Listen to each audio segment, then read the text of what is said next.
You know, the Brits, ladies and gentlemen, British journalists are doing such a far better job of covering events in this country than our media because they're not personally invested in Obama's success. As I mentioned at the top of the program, the teleprompter embarrassed President Obama last night during his White House. There were a bunch of White House parties last night for St. Patrick's Day. The big bashes, big parties in the middle of bonuses and a recession and an economic downturn. Big parties at the White House last night, and the teleprompter totally embarrassed the President of the United States.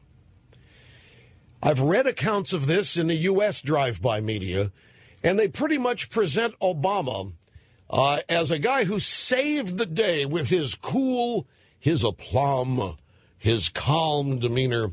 The British newspapers skewer Obama on this incident. Here is what happened. Irish Prime Minister Brian Cowen was just a few paragraphs into his speech in Washington when he realized that it all sounded a bit too familiar. And it was.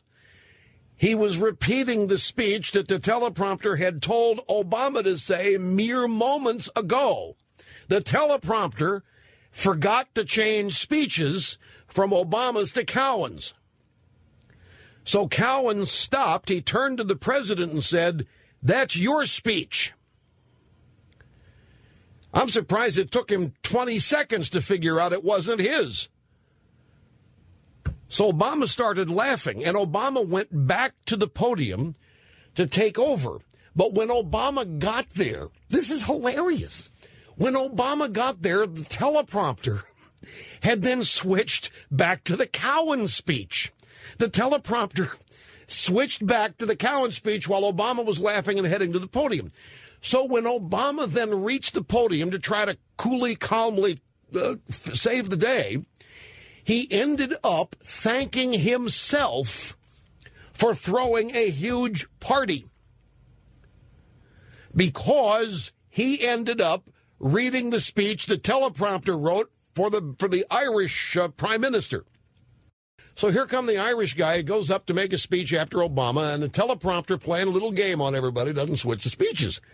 So the Irish guy gives the same speech for 20 seconds Obama gave, and then suddenly realizes, wait a minute, I just heard this. So he turns to Obama and says, "That's your speech." Obama's comes back to the podium. While Obama's on the way to the podium, the teleprompter very craftily, very shiftily put in the right text for the Irish guy, and Obama starts reading that. And he continues to read it until he thanks himself. Because the British, or the Irish guy's message in the prompter was, "I want to thank President Obama." But so Obama thanked himself. At some point, do you not realize that you just stop before you get to the point where you thank yourself? And, of course, the British papers talk about, what is this guy's dependency on the teleprompter here? The U.S. media is talking about his quick-wittedness and his... I do not use a teleprompter at mine. That's a party. It's a party, folks, a freaking party, and there's a teleprompter at a party. I don't use a teleprompter, period. So, folks, I'll tell you, I have some questions for the teleprompter. You know, this is getting out of hand.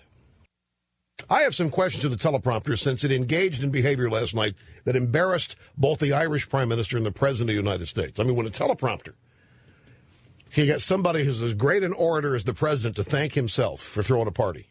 You got to love this prompter. So, teleprompter, do you have a name? Teleprompter, in your opinion, how is President Obama doing so far? Did he convey the level of anger you hoped for regarding what you told him to say about AIG? Teleprompter, is the president ever argumentative with you, or is he compliant with your instructions? Teleprompter, have you ever thought about helping Secretary Geithner, or do you work for just one person? Teleprompter, how are you and the First Lady getting along? Are you dating anybody, teleprompter, Mac or PC? There's a rumor, teleprompter, that you send out a small shock to the president when he mispronounces words or mangled phrases you tell him to say, or that you can even make him cough. Is that true? Teleprompter, in private, is Joe Biden as buffoonish as he is in public? Tell us. We want to know. How does it feel, teleprompter, to be the first teleprompter for an American president? You're the first teleprompter. Capital F, first teleprompter. Teleprompter, as a consumer of electricity, how do you feel about cap and trade? You feel threatened and endangered? Teleprompter, do you listen to talk radio? Would you consider yourself a ditto head? When did you first meet Barack Obama, teleprompter? And are you paid with taxpayer money? And if so, did you have to fill out Obama's questionnaire before you were hired as first teleprompter? And teleprompter, what are your plans post-presidency? Will you retire to Silicon Valley? Or will you tell Obama what to say when he's giving speeches at $1 million per year after his presidency? And finally, teleprompter, are you nervous about President Obama appearing with the chin on The Tonight Show without you?